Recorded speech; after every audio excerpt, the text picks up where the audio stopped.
Congress senior నేత మధు యాష్కి గౌడ్ చేసిన వ్యాఖ్యలు సంచలనంగా మారాయి. పలు ఛానళ్లకు ఇచ్చిన ఇంటర్వ్యూల్లో పార్టీ తీరుపై ఆయన చేసిన కామెంట్స్ తీవ్ర చర్చనీయాంశమయ్యాయి. కాంగ్రెస్ లో రెడ్లపై ఎలాంటి చర్యలు ఉండవన్నారు ఆయన. వాళ్లపై చర్యలు తీసుకోవాలంటే చాలా ధైర్యంగా ఉండాలన్నారు. క్రమశిక్షణ సంఘం అధ్యక్షుడే పార్టీ రూల్స్ పాటించడం లేదని ఫైర్ అయ్యారు. సొంత పార్టీ ఎమ్మెల్యే మేఘారెడ్డిపై క్రమశిక్షణ సంఘం చైర్మన్ చిన్నారెడ్డి బహిరంగంగా ఆరోపణలు చేశాడన్నారు. క్రమశిక్షణ సంఘం అధ్యక్షుడిపై క్రమశిక్షణ చర్యలు ఉండవా అని మధు యాష్కి ప్రశ్నించారు. బీసీ నాయకుల మీటింగుకు బీసీ నాయకులను పిలవరా అని ప్రశ్నించారు. బీసీ మీటింగ్కు జానారెడ్డి కేశవరావును ఎందుకు పిలిచారన్నారు. ఇటీవల కాంగ్రెస్ ట్విట్టర్ హ్యాండిల్లో పెట్టిన పోల్లో ఫామ్ హౌస్ పాలనే కావాలంటూ మెజార్టీ ఓటర్లు వచ్చిన విషయం సైతం మరో ఇంటర్వ్యూలో స్పందించారు మధు యాష్కి.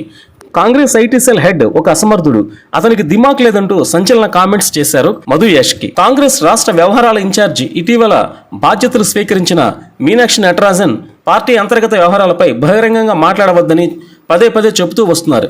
క్రమశిక్షణ ఉల్లంఘిస్తే ఎంతటి వారినైనా ఉపేక్షించేది లేదంటూ అనేక సార్లు స్పష్టం చేశారు. అయినా మధు యాష్కి లాంటి సీనియర్ నేత ఇలాంటి కామెంట్లు చేయడం తీవ్ర చర్చనీయాంశమైంది. మధు యాష్కిని కంట్రోల్ చేయడానికి పార్టీ ఎలాంటి స్టెప్స్ తీసుకుంటుందనేది చర్చ సాగుతుంది.